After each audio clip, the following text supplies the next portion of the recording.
श्री दुर्गा सप्तशती पंचमो अध्याय। देवताओं द्वारा देवी की स्तुति। चंड मुंड के मुख से अंबिका के रूप की प्रशंसा सुनकर शुंभ का उनके पास दूत भेजना और दूत का निराश लौटना। विनियोगः ओम अस्य श्री उत्तर चरित्रस्य रुद्र ऋषि महासरस्वती देवता अनुष्टुपः छन्दः भीमा शक्ति भ्रामरी बीजं सूर्यस्तमं सामवेद स्वरूपं महासरस्वती प्रीत्यर्थे उत्तर चरित्र पाठे विनियोगः। ओम। इस उत्तर चरित्र के रुद्र ऋषि हैं, महासरस्वती देवता हैं, अनुष्टुपः छंद है, भीमा शक्ति है, भ्रामरी बीज हैं, सूर्य तत्व है और सामवेद स्वरूप हैं। महासरस्वती की प्रसन्नता के लिए उत्तर चरित्र के पाठ में इसका विनियोग किया जाता है, जो अपने कर कमलों में घंटा, शूल, हल, शंख, मूषल, चक्र, धनुष और बाण धारण करती हैं।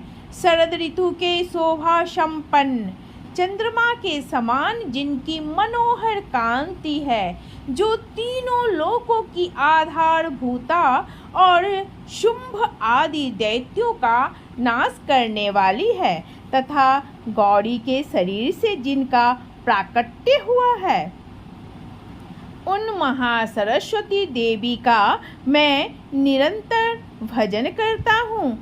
ऋषि कहते हैं, पूर्व काल में शुंभ और निशुंभ नामक असुरों ने अपने बल के घमंड में आकर सचिपति इंद्र के हाथ से तीनों लोकों का राज्य और यज्ञभाग छीन लिए हैं। वे ही दोनों सूर्य, चंद्रमा, कुबेर, यम और वरुण के अधिकारक का भी उपयोग करने लगे। वायु और अग्नि का कार्य भी वे ही करने लगे।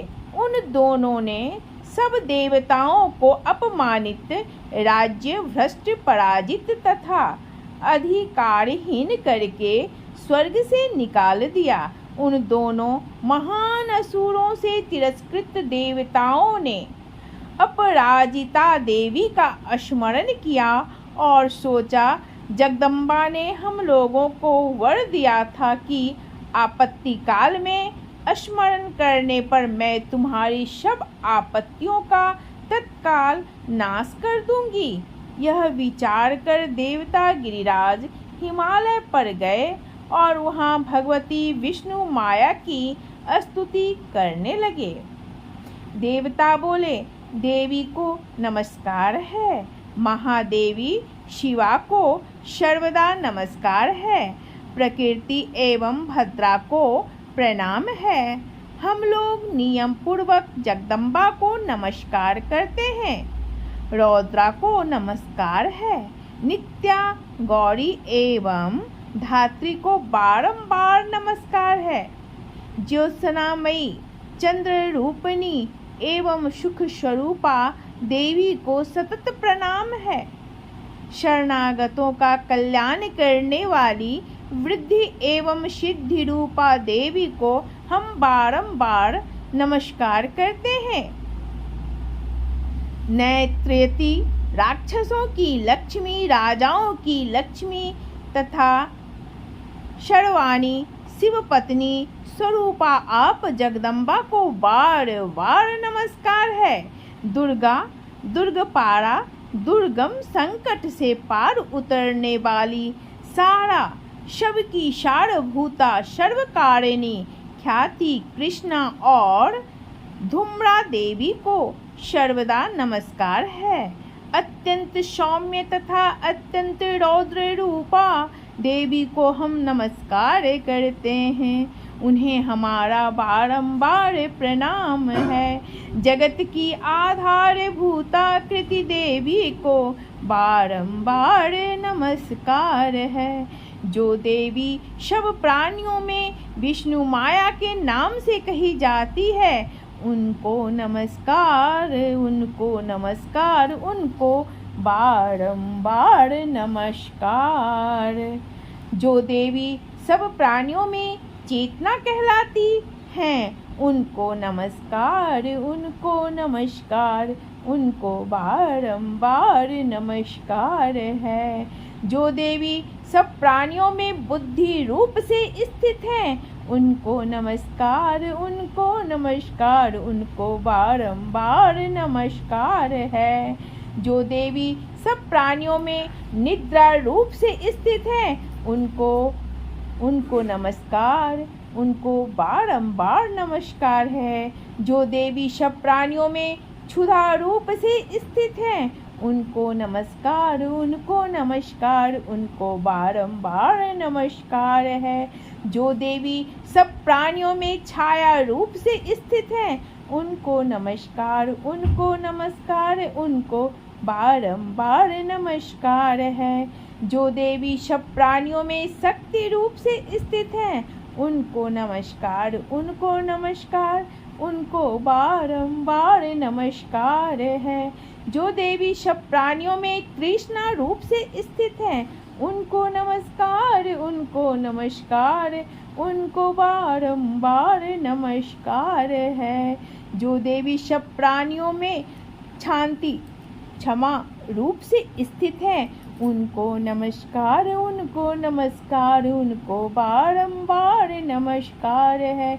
जो देवी सब प्राणियों में जाति रूप से स्थित है, उनको नमस्कार, उनको नमस्कार, उनको बारंबार नमस्कार है। जो देवी सब प्राणियों में लज्जा रूप से स्थित है, उनको नमस्कार, उनको नमस्कार, उनको बारंबार नमस्कार है। जो देवी सब प्राणियों में शांति रूप से स्थित हैं, उनको नमस्कार, उनको नमस्कार, उनको बारंबार नमस्कार है। जो देवी सब प्राणियों में श्रद्धा रूप से स्थित हैं, उनको नमस्कार, उनको नमस्कार, उनको बारंबार नमस्कार है। जो देवी सब प्राणियों में कांति रूप से स्थित है, उनको नमस्कार, उनको नमस्कार, उनको बारंबार नमस्कार है। जो देवी सब प्राणियों में लक्ष्मी रूप से स्थित है, उनको नमस्कार, उनको नमस्कार, उनको बारंबार नमस्कार है। जो देवी सब प्राणियों में वृत्ति रूप से स्थित है, उनको नमस्कार, उनको नमस्कार, उनको बारंबार नमस्कार है। जो देवी सब प्राणियों में स्मृति रूप से स्थित है, उनको नमस्कार, उनको नमस्कार, उनको बारंबार नमस्कार है। जो देवी सब प्राणियों में दया रूप से स्थित है, उनको नमस्कार, उनको नमस्कार, उनको बारंबार नमस्कार है। जो देवी सब प्राणियों में तुष्टि रूप से स्थित है, उनको नमस्कार, उनको नमस्कार, उनको बारंबार नमस्कार है। जो देवी सब प्राणियों में माता रूप से स्थित है, उनको नमस्कार, उनको नमस्कार, उनको बारंबार नमस्कार है। जो देवी सब प्राणियों में भ्रांति रूप से स्थित है, उनको नमस्कार, उनको नमस्कार, उनको बारंबार नमस्कार है। जो जीवों के इंद्रिय वर्ग की अधिष्ठात्री देवी एवं सब प्राणियों में सदा व्याप्त रहने वाली हैं, उन व्याप्ति देवी को बारंबार नमस्कार है। जो देवी चैतन्य रूप से इस संपूर्ण जगत को व्याप्त करके स्थित है, उनको नमस्कार, उनको नमस्कार, उनको बारंबार नमस्कार है। पूर्व काल में अपने अभीष्ट की प्राप्ति होने से देवताओं ने जिनकी स्तुति की तथा देवराज इंद्र ने बहुत दिनों तक जिनका सेवन किया, वह कल्याण की साधन भूता ईश्वरी हमारा कल्याण और मंगल करे तथा सारी आपत्तियों का नाश कर डाले। उदंड दैत्यों से सताए हुए हम सभी देवता जिन परमेश्वरी को इस समय नमस्कार करते हैं तथा जो भक्ति से विनम्र पुरुषों द्वारा स्मरण की जाने पर तत्काल ही संपूर्ण विपत्तियों का नाश कर देती है, वे जगदम्बा हमारा संकट दूर करें। ऋषि कहते हैं, राजन, इस प्रकार सब देवता स्तुति कर रहे थे। उस समय पार्वती देवी गंगा जी के जल में स्नान करने के लिए वहां आई। उन सुंदर भावों वाली भगवती ने देवताओं से पूछा, आप लोग यहाँ किसकी स्तुति करते हैं? तब उन्हीं के शरीर कोश से प्रकट हुई शिवा देवी बोली, शुंभ दैत्य से तिरस्कृत और युद्ध में निशुंभ से पराजित हो यहाँ एकत्रित हुए ये समस्त देवता यह मेरी ही स्तुति कर रहे हैं। पार्वती जी के शरीर कोश से अंबिका का प्रादुर्भाव हुआ था, इसलिए वे समस्त लोकों में कौशिकी कही जाती हैं। कौशिकी के प्रकट होने के बाद पार्वती देवी का शरीर काले रंग का हो गया, अतः वे हिमालय पर रहने वाली कालिका देवी के नाम से विख्यात हुई। तदंतर शुंभ निशुंभ के वृत्त चंड मुंड वहां आए और उन्होंने परम मनोहर रूप धारण करने वाली अंबिका देवी को देखा। फिर वे शुंभ के पास जाकर बोले, महाराज, एक अत्यंत मनोहर स्त्री है जो अपनी दिव्य कांति से हिमालय को प्रकाशित कर रही है। वैसा उत्तम रूप कहीं किसी ने भी नहीं देखा होगा। असुरेश्वर पता लगाए ये देवी कौन है और उसे ले लीजिए। असुरेश्वर पता लगाइए वह देवी कौन है और उसे ले लीजिए। स्त्रियों में तो वह रत्न है, स्त्रियों में तो वह रत्न है। उसका प्रत्येक अंग बहुत ही सुंदर है तथा वह अपने श्री अंगों की प्रभाव से संपूर्ण दिशाओं में प्रकाश फैला रही है।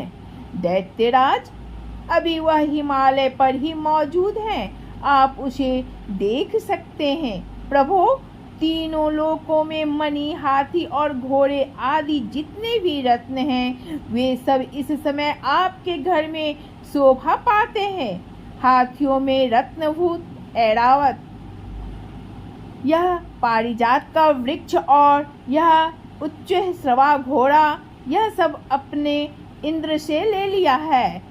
हंसों से जूता हुआ यह विमान भी आपके आंगन में शोभा पाता है।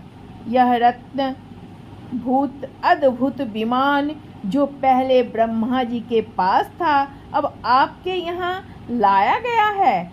यह महापद्म नामक निधि आप कुबेर से छीन लाए हैं। समुद्र ने भी आपको किंग जलकिनी नामक माला भेंट की है जो केसरों से सुशोभित है और जिसके कमल कभी कुम्हलाते नहीं हैं। स्वर्ण की वर्षा करने वाली वरुण का छत्र भी आपके घर में शोभा पाता है तथा यह श्रेष्ठ रथ जो पहले प्रजापति के अधिकार में था अब आपके पास मौजूद है।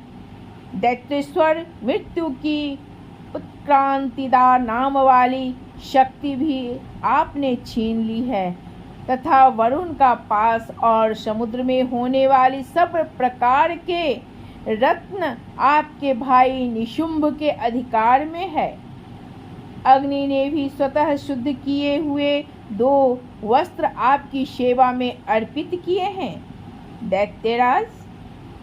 दैत्यराज, इस प्रकार सभी रत्न आपने एकत्र कर लिए हैं। फिर जो यह स्त्रियों में रत्न रूप कल्याणमयी देवी है इसे आप क्यों नहीं अपने अधिकार में कर लेते हैं? ऋषि कहते हैं, चंड मुंड का यह वचन सुनकर शुंभ ने महादैत्य सुग्रीव को दूत बनाकर देवी के पास भेजा और कहा, तुम मेरी आज्ञा से उसके सामने ये बातें कहना और ऐसा उपाय करना जिससे प्रसन्न होकर वह शीघ्र ही यहाँ आ जाए। वह दूत पर्वत के अत्यंत रमणीय प्रदेश में जहाँ देवी मौजूद थी गया और मधुर वाणी में कोमल वचन बोला। दूत बोला, देवी दैत्यराज शुंभ इस समय तीनों लोकों के परमेश्वर हैं। मैं उन्हीं का भेजा हुआ दूत हूँ और यहाँ तुम्हारे ही पास आया हूँ। उनकी आज्ञा सदा सब देवता एक स्वर से मानते हैं, कोई उसका उल्लंघन नहीं कर सकता। वे संपूर्ण देवताओं को परास्त कर चुके हैं। उन्होंने तुम्हारे लिए जो संदेश दिया है उसे सुनो। संपूर्ण त्रिलोकी मेरे अधिकार में है। देवता भी मेरी आज्ञा के अधीन चलते हैं। संपूर्ण यज्ञों के भोगों को मैं ही पृथक पृथक भोगता हूँ। तीनों लोक में जितने श्रेष्ठ रत्न हैं वे सब मेरे अधिकार में हैं। देवराज इंद्र का वाहन ऐरावत जो हाथियों में रत्न के समान है मैंने छीन लिया है। क्षीर सागर का मंथन करने से जो अश्वरत्न उच्च स्रवा प्रकट हुआ था उसे देवताओं ने मेरे पैरों पर पड़कर समर्पित किया है। सुंदरी, उनके पिता और भी जितने रत्नभूत पदार्थ देवताओं, गंधर्वों और नागों के पास थे वे सब मेरे ही पास आ गए हैं। देवी, हम लोग तुम्हें संसार की स्त्रियों में रत्न मानते हैं, अतः तुम हमारे पास आ जाओ, क्योंकि रत्नों का उपभोग करने वाले हम ही हैं। चंचल कटाक्षों वाली सुंदरी, तुम मेरी या मेरे भाई महापराक्रमी निशुंभ की सेवा में आ जाओ, क्योंकि तुम रत्न स्वरूपा हो। मेरा वर्ण करने से तुम्हें तुलना रहित महान ऐश्वर्य की प्राप्ति होगी। अपनी बुद्धि से यह विचार कर तुम मेरी पत्नी बन जाओ। ऋषि कहते हैं, दूत के यों कहने पर कल्याणमयी भगवती दुर्गा देवी जो इस जगत को धारण करती हैं मन ही मन गंभीर भाव से मुस्कुराई और इस प्रकार बोली। देवी ने कहा, दूत तुमने सत्य कहा है, इसमें तनिक भी मिथ्या नहीं है। शंभु शुंभ तीनों लोकों का स्वामी है और निशुंभ भी उसी के समान पराक्रमी है, किंतु इस विषय में मैंने जो प्रतिज्ञा कर ली है उसे मिथ्या कैसे करूं? मैंने अपनी अल्प बुद्धि के कारण पहले से जो प्रतिज्ञा कर रखी है उसे सुनो। जो मुझे संग्राम में जीत लेगा, जो मेरे अभिमान को चूर्ण कर देगा तथा संसार में जो मेरे समान बलवान होगा वही मेरा स्वामी होगा। इसलिए शुंभ और महादैत्य निशुंभ स्वयं ही यहाँ पधारें और मुझे जीत कर शीघ्र ही मेरा पानी ग्रहण कर लें। इसमें विलंब की क्या आवश्यकता है? दूत बोला, देवी तुम घमंड में भरी हो, मेरे सामने ऐसी बातें ना करो। तीनों लोकों में कौन ऐसा पुरुष है जो शुंभ निशुंभ के सामने खड़ा हो सके? देवी, अन्य दैत्यों के सामने भी सारे देवता युद्ध में नहीं ठहर सकते, फिर तुम अकेली स्त्री होकर कैसे ठहर सकती हो? जिन शुंभ आदि दैत्यों के सामने इंद्र आदि सब देवता भी युद्ध में खड़े नहीं हुए, उनके सामने तुम स्त्री होकर कैसे जाओगी? इसलिए तुम मेरे ही कहने से शुंभ निशुंभ के पास चली जाओ। ऐसा करने से तुम्हारे गौरव की रक्षा होगी, अन्यथा जब वे केस पकड़कर घसीटेंगे तब तुम्हें अपनी प्रतिष्ठा खोकर जाना पड़ेगा। देवी ने कहा, तुम्हारा कहना ठीक है। शुंभ बलवान हैं और निशुंभ भी बड़े पराक्रमी हैं, किंतु क्या करूं? मैंने पहले बिना सोचे समझे प्रतिज्ञा कर ली है, अतः अब तुम जाओ। मैंने तुमसे जो कुछ कहा है वह सब दैत्यराज से आदर पूर्वक कहना, फिर वे जो उचित जान पड़े करें। इस प्रकार श्री मार्कंडेय पुराण में सार्वजनिक मनवंतरी कथा के अंतर्गत देवी महात्म्य में देवी दूत संवाद नामक 5वां अध्याय पूरा हुआ। जय मां भगवती। हर हर महादेव।